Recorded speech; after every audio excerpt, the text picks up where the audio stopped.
1절부터 12절까지 제가 봉독을 해드리도록 하겠습니다.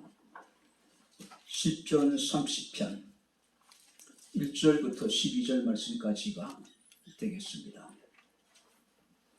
여호와여, 내가 주를 높일 것은 주께서 나를 끌어내사 내 원수로 하여금 나로 말미암아 기뻐하지 못하게 하심이니이다. 여호와 내 하나님이여, 내가 주께 부르짖음에 나를 고치셨나이다. 여호와여, 주께서 내 영혼을 서울에서 끌어내어 나를 살리사 무덤으로 내려가지 아니하게 하셨나이다. 주의 성도들아, 여호와를 찬송하며 그의 거룩함을 기억하며 감사하라. 그의 노염은 잠깐이요 그의 은총은 평생이로다. 저녁에는 울음이 깃들일지라도 아침에는 기쁨이 오리로다. 내가 형통할 때 말하기를 영원히 흔들리지 아니하리라 하였도다. 여호와여, 주의 은혜로 나를 산같이 굳게 세우셨더니 주의 얼굴을 가리심에 내가 근심하였나이다.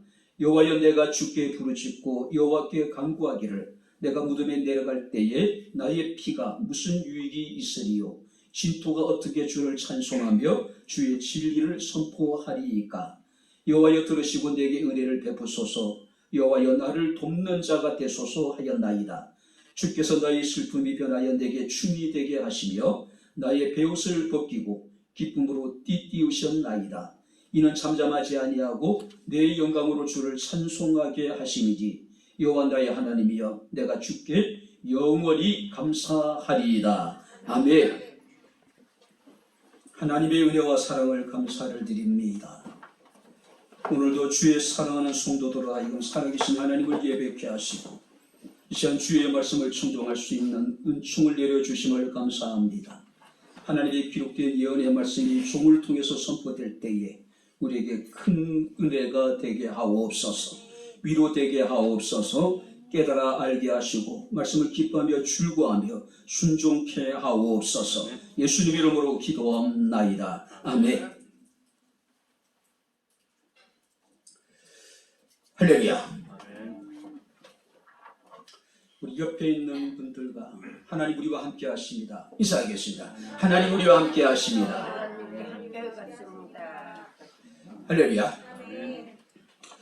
오늘은 2022년 우리가 추수감사주일로 하나님 앞에 영광을 돌립니다. 추수감사주일은 성탄과 부활절과 더불어서 기독교의 3대 절기라고 이야기를 합니다. 일반적으로 한국 교회는 11월 셋째 주일을 추수감사주일로 지키고 정확하게 추수감사절은 11월 셋째 주가 지나고 3일 후에, 그러니까 수요일 날이 추수감사절이 되겠죠. 자, 예전에는 모든 교회가 동일한 날에 함께, 그러니까 추수감사절로 지켰는데 최근에는 교회마다 또 지역마다 또 국가마다 여러분들이 그 교회 형편에 따라서 그 국가의 어떤 그 지방의 여러 가지 상황에 따라서 이렇게 이제 달리 날짜를 정해서 우리가 추수감사절로 지키고 있는 것이 사실입니다. 제 가까운 목사님은 그 추석 때 추수감사절로 지키는 분도 계시고 또 굉장히 가까운 목사님은 오늘 저희 교회와 같은 이제 날에 추수감사절로 하나님 앞에 예배를 드리고 있습니다. 자, 성탄절과 부활절은 딱 정해져 있어. 이건 누구도 변개할 수가 없는 겁니다. 그러나 추수감사절은 교회 상황에 따라서 얼마든지 우리가 달리 우리가 예배 드릴 수가 있다고 하는 사실이에요. 제가 최근에 길순주 목사님의 글을 읽으면서 길순주 목사님이 종교교육이라고 하는 잡지에 1931년도 10월 달에 기고한 글을 보았습니다. 자, 그 글의 주제가 뭐냐면은 조선의 추수감사절의 유래라고 하는 내용이에요. 자, 한국 교회는 추수감사절을 어떻게 지켰을까? 그 유래를 이렇게 이제 그 잡지에다가 이렇게 기고한 내용인데, 처음에 조선교회 추수감사절은 1984년도에 의료 선교사였던 알렌이라고 하는 분이 9월 20일 날 조선에 처음에 들어왔습니다. 그날을 기념하여 감사절로 지켰어요. 그러다가 이제 총회를 통해서 우리나라 최초 선교사가 조선의 땅을 밟은 날과 조선의 어떤 추수가 마치는 날을 가장 가까운 날을 정해서 우리가 추수감사절로 지키자라고 총회가 결의를 했습니다. 바로 그것이 11월 셋째 주일을 지나고 3일째 되는 날, 우리가 지금까지 지켜온 날이었다는 거예요. 근데 지금은 이제 교회 형편에 따라서 이제 날짜를 달리해서 지금 예배를 드리고 있는 것이 우리의 지금 상황입니다. 그래서 우리 교회도 한 달을 앞당겨서 이제 추수감사절로 우리가 이제 정하고 하나님 앞에 우리가 절기를 지키게 되었습니다. 그러니까 이상한 게 아니라고 여러분들이 이상한 것이 아니라고 여러분들이 이해하시면 됩니다. 자, 오늘 우리가 성경 말씀을 보게 되면은 바로 다윗이 하나님의 은혜를 감사하며 지은 찬양시인데 우리가 표제를 보게 되면은 성전 낙성가라고 이야기를 합니다. 근데 실제적으로 이 시편 30편은 성전 건축과 전혀 관계가 없는 내용이에요. 그래서 학자들에 의하면은 아마 바벨론 포로 이후에 수룹바벨이 하나님의 성전을 다시 이제 재건하게 되죠. 그들이 바로 성전을 재건하고 하나님 앞에 봉헌할 때에 채택했던 시가 바로 이 시편 30편일 것이다. 그렇게 주장하는 사람이 있는가 하면은 우리가 알렉산더 대왕이 죽고 난 다음에 그 알렉산더 그 대제국이 이제 분열을 하게 되죠. 처음에는 7나라로, 그 다음에 4나라로, 나중에는 3나라로. 근데 이제 안티오쿠스 에피파네 4세라고 하는 인물이 등장하게 되는데 그는 자신의 조카를 죽이고 이제 왕이 되었던 인물입니다. 자, 이집트와의 어떤 남방 왕국과의 전쟁을 하게 되는데 어떤 전쟁에서 대패를 하게 됩니다. 그리고 이제 돌아가면서 예루살렘을 경유하게 되는데 예루살렘에 들어가가지고 차마 하나님 앞에 온갖 불의한 일들을 행하게 돼요. 그리스 사람들이 섬기는 제우스 신상을 하나님의 성전 안에다가 안치하고 그 제우스 신에게 제사를 드리는 어처구니 없는 일들이 벌어지기 시작을 합니다. 자, 그리고 얼마 지나지 않아서 유대에 마카비라고 하는 인물이 등장해서 유대 독립운동을 펼쳐요. 그리고 이제 독립을 쟁취하게 됩니다. 로마에 다시 망할 때까지.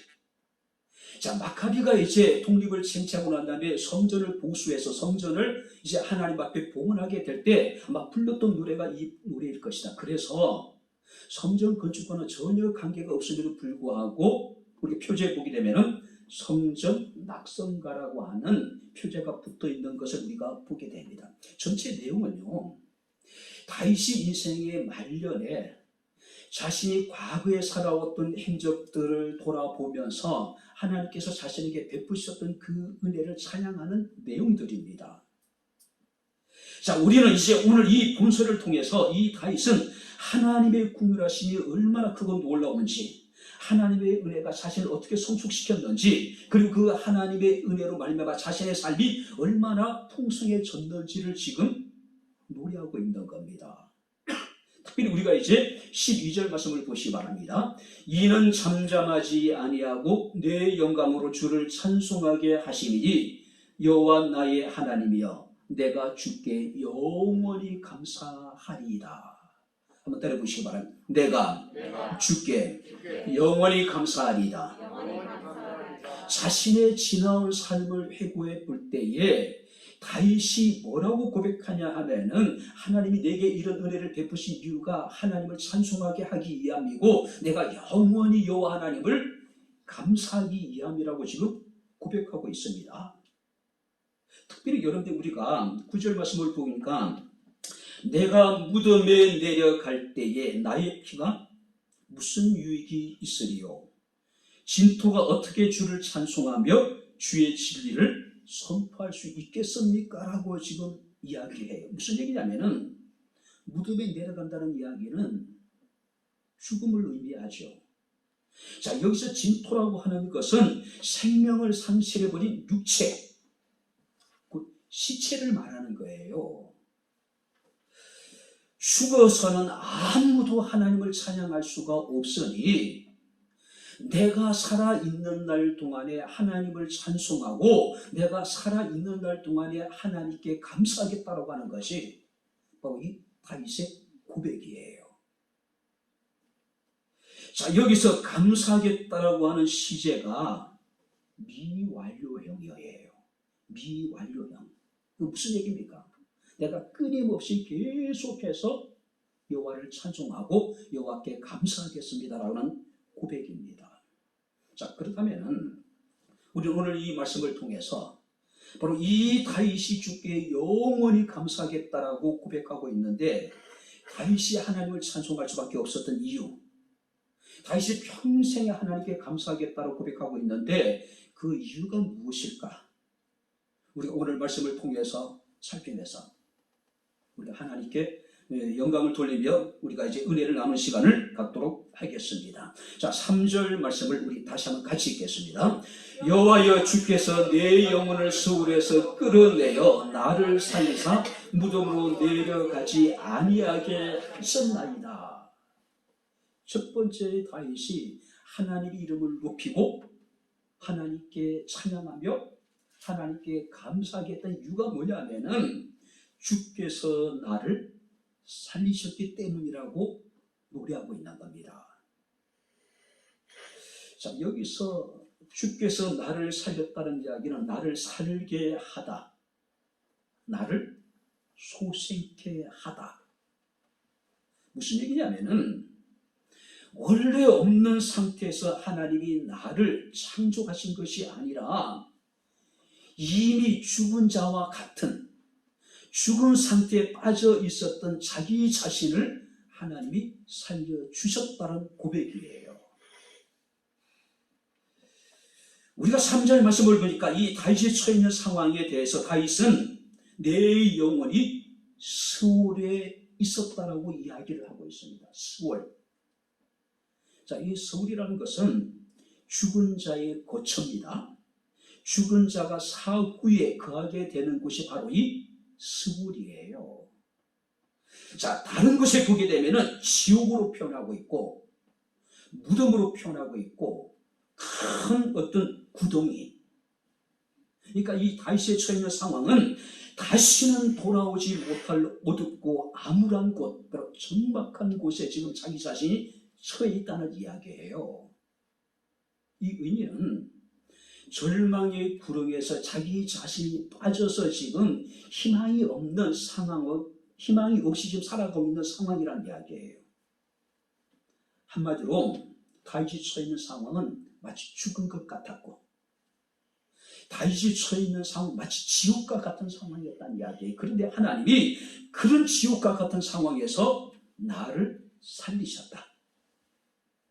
그런데 하나님이 이 다윗을 살리는 과정이 1절부터 3절에 기록되어 있습니다. 1절에 보게 되면은 주께서 나를 끌어내시고, 자, 이제 끌어냈다는 이야기는 물 웅덩이에서 나를 끌어올리다. 깊은 물 웅덩이에서 하나님이 나를 끌어올리시다. 지금은 우물도 없을 뿐만 아니라 두레박 같은 것도 없지요. 예전에는 깊은 우물에서 물을 길러내기 위해서는 어떻게 됩니까? 두레박을 내려서 이리저리 흔들어서 물을 담아서 끌어올리잖아요. 지금 이 다윗은 하나님이 자기 자신을 깊음에서 마치 두레박을 내려서 물을 끌어올리듯이 삶의 위기와 삶의 고난과 고통 속에서 나를 끌어올리셨다고 지금 고백하고 있는 거예요. 뿐만 아니라 2절에 말씀 보니까 내가 부르짖음에 나를 고치셨다.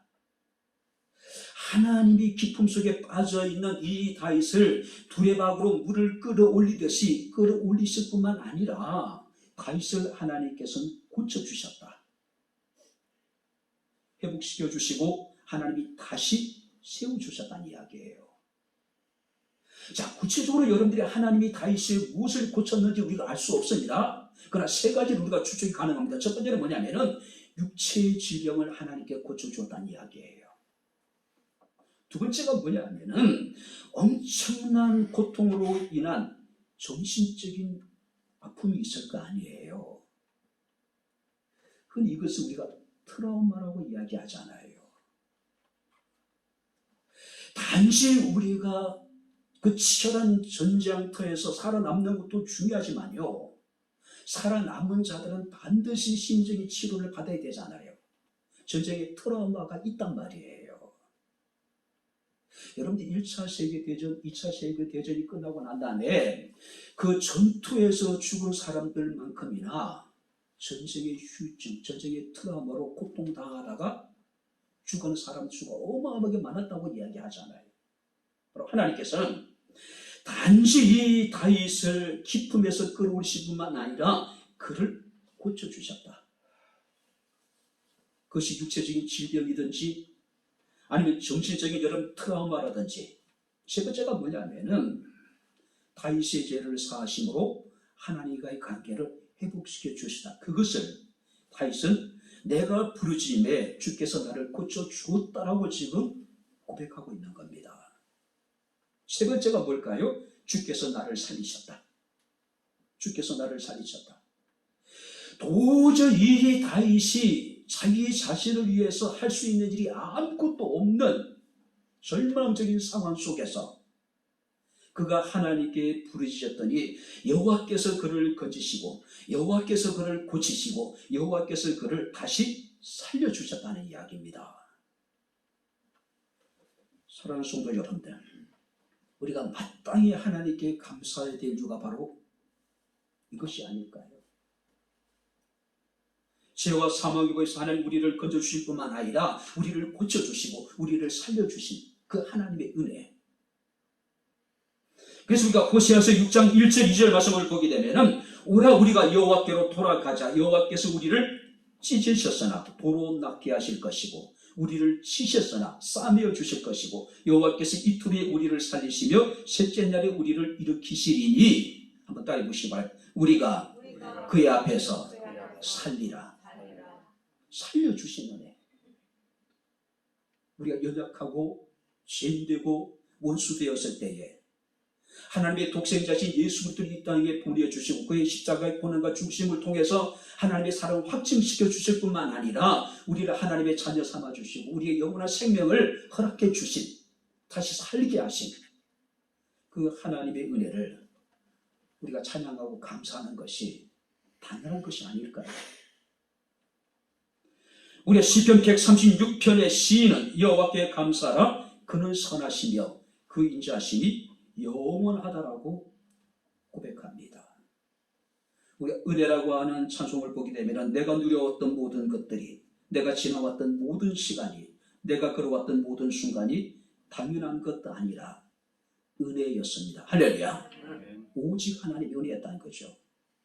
그래서 다윗은 내가 주께 영원히 찬송하며 내가 주께 영원히 감사하겠습니다. 이런 감격이, 이런 찬송이, 이런 감사가 우리에게도 있게 되기를 주의 이름으로 축원합니다. 두 번째 말씀을 보시기 바랍니다. 7절을 같이 읽겠습니다. 여호와여 주의 은혜로 나를 산같이 굳게 세우셨더니 주의 얼굴을 가리심에 내가 근심하였나이다. 주께서 나를 산같이 굳게 세우셨다. 자, 세번역에 보니까 이 본문을 태산보도 더 든든하게 하나님이 나를 지켜주셨다. 태산보다. 무슨 얘기일까요? 다시 자신의 형통이, 자신의 노력으로, 자신의 힘으로, 자신의 지혜로 된 것이 아니라 오직 하나님의 은혜라고 고백하는 겁니다. 자신이 지금 이렇게 굳게 든든히 설 수 있었던 것은 하나님이 자기 자신을 태산과 같이 든든하게 세워주셨기 때문이라고 지금 고백하고 있는 겁니다. 지난 한 해를 우리가 돌아보게 될 때에 넘어질 수밖에 없는, 쓰러질 수밖에 없는 상황들이 우리에게 많이 있었을 거예요. 근데 하나님께서 강한 손을 붙들어 주셔서 우리를 태산처럼 든든한 하나님의 믿음의 사람 우리를 세워주셨다는 이야기예요. 우리가 성경 말씀 보니까 다윗이 스스로 교만해지게 될 때에 하나님께서 당신의 얼굴을 다윗에게 가릴 때, 다윗을 향했던 하나님의 얼굴을 돌리셨을 때에 다윗은 내가 근심할 수밖에 없었다라고 고백합니다. 그래서 근심했다는 이야기는 엄청 놀라고 당황하여 두려움에 사로잡혔다. 이것이 타락한 하나님을 떠난 인간의 모습이 아닐까요? 그죠? 하나님이 나를 태산보도 든든하게 세워주셨다. 우리는 쉽게 실망하고 좌절하고 절망하고 넘어지지만 하나님은 우리를 강한 소리를 붙들어 주시겠다는 이야기예요. 태산처럼 든든한 사람 우리를 세워주셨다는 이야기예요. 그래서 우리가 시편 16편 8절 말씀을 보게 되면은 내가 여호와를 항상 내 앞에 모시며 그가 나의 오른쪽에 계심으로 내가 흔들지 않을 것이다. 세상의 모든 것들이, 사람들이, 우리가 처해 있는 상황들이 우리를 흔들리게 만들지만은 우리는 흔들리지 않을 것이라는 이야기예요. 이사야 40장 10절 말씀을 보게 되면은 두려워하지 말라. 내가 너와 함께함이라. 놀라지 말라. 나는 네 하나님이 됨이니라. 내가 너를 굳시게 하리라. 참으로 너를 도와주리라. 나의 의로운 오른손으로 너를 붙들어 주리라. 할렐루야. 하나님의 강한 오른손 우리를 붙들어 준대요. 태산처럼 든든하게 지켜주겠다는 이야기예요. 시편 27편 1절부터 3절 말씀을 보게 되면은 군대가 나를 대적하여 진칠지라도 내 마음이 두렵지 아니하며 전쟁이 일어나 나를 치려 할지라도 한번 따라해 보시거라. 나는 여전히 태어나리로다. 할렐루야.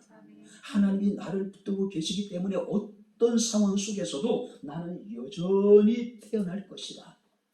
태어날 것이다. 하나님께서 지난 한 해 동안 우리 가운데 함께 하셨습니다. 할렐루야. 하나님 우리를 건지시고 우리를 고치시고 우리 살리실 뿐만 아니라 우리 한 사람 한 사람을 태산처럼 든든하게 우리를 붙들어주고 계시다는 이야기예요. 그래서 고린도전서 15장 58절에 사도 바울은 고린도 교회 성도들을 향해서 그러므로 내 사랑하는 형제들아 견실하며 흔들리지 말고 항상 주의 일에 더욱 힘쓰는 자들이 되라. 이는 너희 수고가 주 안에서 헛되지 않을 줄 알미라고 말씀하고 있습니다. 하나님이 강한 손으로 우리를 붙들어 주겠습니다. 태산처럼 든든하게. 그렇다면 우리는 흔들리지 말고 주의 일에 더욱 힘써야 되지 않을까요? 골로새서 2장 6절 7절 말씀을 보니까 그러므로 너희가 그리스도 예수를 주로 받았으니 그 안에서 행하되 그 안에 뿌리를 박으며 세움을 받아 교훈을 받은 대로 믿음에 굳게 서서 감사함을 넘치게 하라. 인색함으로 마지 못해서 감사하는 것이 아니라 감사함을 넘치게 할 수 있는 저와 여러분들의 삶이 될 수 있기를 주님 이름으로 축원합니다. 자, 마지막으로 세 번째 말씀을 보시기 바랍니다. 11절입니다. 다 같이 읽겠습니다. 주께서 나의 슬픔이 변하여 내게 춤이 되게 하시며 나의 베옷을 벗기시고 기쁨으로 띄우셨나이다. 기쁨으로 내게 띠를 띄워주셨다. 기쁨에서 건지시고 병든 몸을 고치시고 상처받은 마음을 고치시고 우리의 죄를 용서하시고 하나님의 관계를 회복시켜 주실 뿐만 아니라 하나님은 강한 손으로 우리를 태산처럼 하나님께서 우리를 지켜주고 계시다. 뿐만 아니라 다윗이 때로는 하나님 앞에 교만했기도 했고, 다윗도 우리와 같은 성정을 가진 사람이었기 때문에 실수하기도 했어요. 그런데 그가 하나님께 부르짖을 때마다 여호와께서 들으시고 은혜를 베푸시고 하나님께서 다윗을 도와주셨습니다. 그래서 11절에 나의 슬픔이 변하여 내게 춤이 되게 하시며 나의 베옷을 벗기시고 기쁨으로 띠를 띄어주셨다. 다윗은 범죄했을 때, 자신이 실수했을 때에 늘 하나님 앞에 솔직하게 기도해요. 가장 못난 사람들이 누굴까요? 끊임없이 변명하고 책임을 다른 사람들에게 전가시키는 사람들. 그죠? 참 못된 사람들이잖아요. 자, 일국의 최후의 통치권자입니다. 왕이에요. 왕이라도 실수할 수 있잖아요. 왕이라도 잘못을 행할 수 있잖아요. 다윗은 자신의 잘못에 대해서 그는 솔직하게 하나님 앞에, 사람들 앞에 고백을 하는 거예요. 그랬더니 하나님께서 그의 슬픔이 변하여 춤이 되게 하시고 그의 애통의 베옷을 벗기시고 기쁨으로 띠를 띠게 해 주셨다. 띠를 띠게 해 주셨다. 다윗이 사람들에게 존경받는 이유가 바로 이런 것 때문에 그래요. 자기 자신에게 솔직한 겁니다. 하나님 앞에 솔직한 거예요. 지도자의 가장 중요한 덕목이 뭡니까? 솔직한 거예요. 그죠? 솔직한 거예요. 자신의 허물이 있다면, 잘못이 있다면 그것을 인정하는 거예요. 사람들 앞에서 하나님 앞에 그를 당당하게 고백하는 겁니다. 그리고 하나님의 사지의 은총을 입는 거죠. 자, 다윗이 하나님께 기도했을 때 여호와께서 그의 기도를 들으시고 그에게 은혜를 베푸시고 그를 도와주셨다. 그러니까 이 다윗의 기도는요, 어떤 기도냐면은 마치 우리가 하박국 선지자가 이스라엘 백성들이 범죄함으로 하나님께서 바벨론이라고 하는 아주 그 호전적인 민족을 통해서 이스라엘을 징계를 하셔요. 그런데 그 하나님의 징계가 이제 구체적으로 현실적으로 다가오고 있는 상황에 전쟁의 나팔 소리가 변방에서 막 들리고 있는 겁니다. 이 하박국이 느꼈던 두려움이라는 건 말로 표현할 수 없어 뼈가 썩는 같은 두려움이에요. 그럼에도 불구하고 그가 하나님께 구한 것은 뭡니까? 진노 중에라도 궁유를 잃지 마소서. 자기 백성을 위해서 기도하는 겁니다. 다윗도 그런 기도를 드린 거예요. 비록 때로는 실수했고 잘못을 인해서 하나님의 진노를 사기도 했고 징계를 받았지만은 그는 끊임없이 하나님께서 진노 중에도 자기 자신에게 은혜를 베풀기 위해서, 긍휼을 베풀어 주시기를 위해서 하나님 앞에 끊임없이 기도했다는 이야기예요. 그 하나님의 은혜를 구하고 그가 하나님의 긍휼을 구했을 때에 다윗의 슬픔이 오히려 춤이 되고 하나님이 그의 베옷을 벗기시고 기쁨의 띠를 띄워주셨다.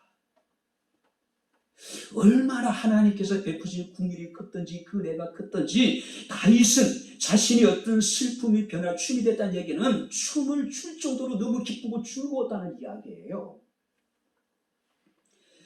사무엘하 6장 16절에 보게 되면은 오베데돔의 집에서 하나님의 궤를 다윗 성으로 옮길 때 다윗이 느낀 기쁨과 감격은 말로 표현할 수가 없었어요. 그래서 다윗은 춤을 춥니다. 그죠? 여기서 말하는 나의 슬픔이 춤이 되었다는 이야기는 여기서 그 다윗이 하나님의 궤를 옮겼을 때에 가졌던 그 기쁨을 가지고 춤을 추듯이 그런 춤을 말하는 거예요.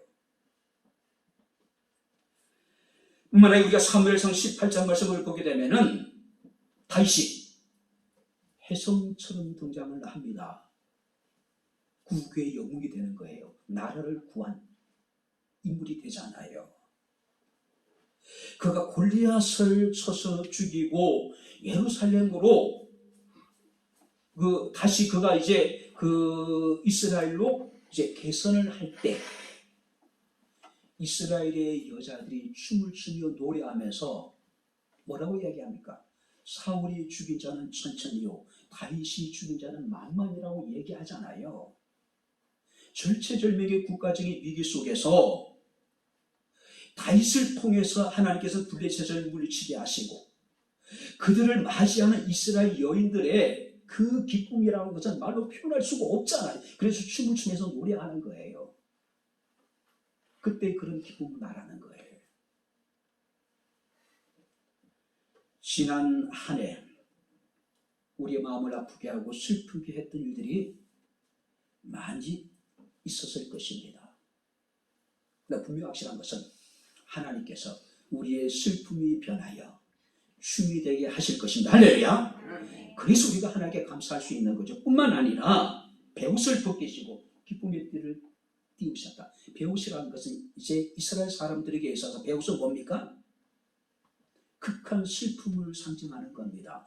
회개할 때 그들은 베옷을 입어요. 거친 베옷을 입습니다. 그런데 하나님이 그 다윗의 베옷을 벗겨주시겠대요. 그리고 기쁨의 옷을 입히시고 그에게 허리에 띠를 둘러주시겠다는 이야기예요. 여기서 띠를 띄운다는 이야기는요, 우리가 옷을 입을 때의 맨 마지막 단계에 해당되죠. 그죠? 가운을 입고 난 다음에 여러분들이 띠를 탁 띄잖아요. 그죠? 이것은 뭘 말하냐면은 온 매무새를 마지막으로 이제 갖추는 그런 마지막 단계라는 거죠. 슬픔이 있었고 애통하는 일이 있었음에도 불구하고 하나님께서 그의 슬픔을 춤이 되게 하시고 그의 애통한 마음을 하나님께서는 말로 표현할 수 없는 큰 기쁨이 되게 해주시다는 이야기예요. 한마디로 우리가 상가에 가서 입는 옷이 있죠. 지금이야 뭐 대부분 사람들이 굉장히 이제 자유복을 입고 오잖아요. 그러나 이제 가까운 친척들이나 친구들은 그래도 고인에 대한 예로서 그죠? 옷을 갖춰서 입고 오잖아요. 우리가 여러분들이 잔치 때 입는 옷도 분명히 다르죠. 슬픔의 옷, 애통의 그 옷을 하나님께서 다 벗겨주시고 이제 축제 때 입을 수 있는 그런 아름다운 옷을 다윗에게 입혀주셨다는 이야기예요. 자신의 인생을 돌아볼 때에 이 다윗은 그 하나님의 그 은혜와 사랑을 생각할 때 감사하지 않을 수 없었다는 이야기죠. 사랑하는 성도 여러분들, 우리는 하나님의 은혜와 긍휼을 힘입어 살아가는 사람들입니다. 할렐루야. 하나님의 은혜로 구원을 받았고 하나님의 은혜로 우리는 하루하루 살아가는 사람들이에요. 그래서 우리가 사도행전 17장 28절에 사도 바울은 아테네에서 아레오파고라고 하는 그 산에서 이런 연설을 합니다.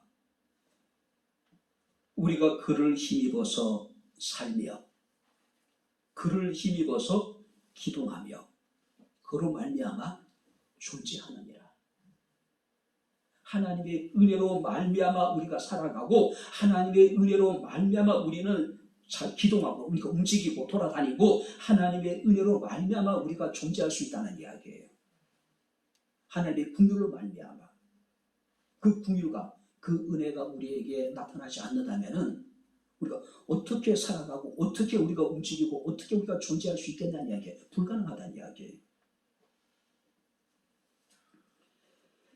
다윗은 고백합니다. 하나님께서 내게 기쁨으로 띠를 띄우셨습니다. 슬픔의 밤을 보냈더니 기쁨의 아침을 맞이하게 되었고, 그래서 5절 말씀을 보시기 바랍니다. 저녁에는 울음이 깃들일지라도 아침에는 기쁨이 오리로다. 저녁에는 극한 슬픔으로 해서 잠을 이루지 못하고 이리저리 뒤척거렸는데 아침에 일어났더니 하나님께서는 우리에게 기쁨으로 은혜를 베풀어 주셨다는 이야기예요. 우리의 지난날의 슬픔이 변하여 춤이 되게 하시며 우리의 애통의 겉옷을 벗기시고 하나님께서는 기쁨의 옷, 기쁨의 띠를 띄워주셨다라고 노래하고 있습니다. 이러니 우리가 평생에 영원토록 하나님께 감사하지 않을까요? 감사하지 않을 수 없죠. 그죠? 이제 말씀을 마칩니다. 시편 84편 7절에 보니까 여호와 하나님은 해요 방패시라. 여호와께서 은혜와 영화를 주시며 정직하게 행하는 자에게 좋은 것을 아낌없이 주실 것이다. 좋은 것을 우리를 위해서 하나님 아끼지 않는데요. 이게 하나님의 마음이에요. 그죠? 그래서 다윗은 시편 23편 1절에 여호와는 나의 목자시니 내게 부족함이 없다라고 노래하고 있습니다. 영국의 시인이었던 조지 허버트라고 하는 분은 이런 기도를 하나님 앞에 드립니다. 하나님, 당신은 내게 너무 많은 것을 주셨습니다. 이제 한 가지만 더 주십시오. 그게 뭘까요? 감사하는 마음을. 할렐루야. 이미 하나님께서 우리에게 좋은 것을 아끼지 아니하시고 우리에게 많은 것을 주셨습니다. 추수감사주일을 맞이하면서 우리가 마지막으로 하나님께 한 가지 구해야 될 기도의 제목이 있습니다. 이게 뭘까요? 감사하는 마음입니다. 할렐루야. 어떤 상황 속에서도 하나님 우리를 건지셨고 고치셨고 살려주셨습니다. 우리를 태산처럼 든든하게 하나님께서 우리를 지켜주셨습니다. 우리의 슬픔 변하여 춤이 되게 하시고 우리의 애통의 베옷을 벗기시고 우리에게 기쁨의 옷을 입히시고 기쁨으로 띠를 띄우신 그 하나님, 내가 주께 영원히 감사하리이다. 이제부터 영원토록 주께 감사하고 또 감사하고 또 감사할 수 있는 저와 여러분들의 삶이 될 수 있기를 주님의 이름으로 축원합니다. 주오신 아버지 하나님 은혜와 사랑을 진심으로 감사합니다. 지난 한 해를 회고해 볼 때에 우리의 삶이 결코 녹록지 않았음을 압니다. 하지만 삶의 위기 속에서 하나님 우리를 건지시고 우리를 고쳐주시고 우리를 살려주시니 감사합니다. 흔들릴 수밖에 없는 여러 가지 어려운 상황 속에서도 우리를 태산같이 든든하게 세워주심을 감사합니다. 지난날의 슬픔이 변하여 춤이 되게 하시고 우리의 애통의 베옷을 벗기시고 기쁨의 옷을 입히시고 기쁨으로 띠를 띄워주심을 감사합니다. 주님 오시는 그날까지 내가 영원히 살아계신 하나님을 감사케 하옵소서. 예수님 이름으로 기도하옵나이다. 아멘. 하늘에 계신 아버지 이름 거룩하사 주님 나라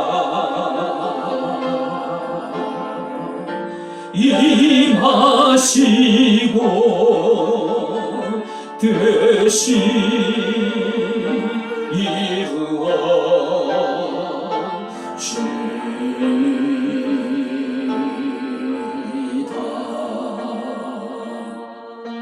일용할 양식 주시고 우리들의 큰 죄 다 용서하옵시고 또 시험에 들게 마시고 악에서 구원하소서.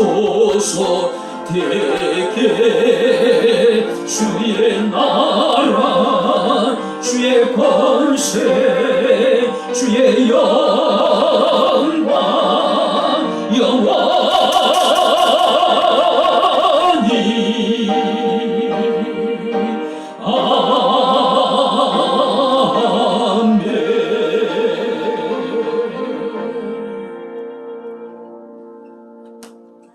이제는 우리 주 예수 그리스도의 은혜와 하나님의 크신 사랑과 성령님의 교통 조절의 제 충만 역사 인도하시니 영원토록 주께 감사하는 아름다운 믿음의 삶을 살아가기를 원하는 주의 사랑하는 모든 성도들 머리머리 이에 저들의 가정과 직장과 사업장과 이 교회와 이 나라 이 민족 이에 지금부터 영원토록 함께 있을지어다. 아멘.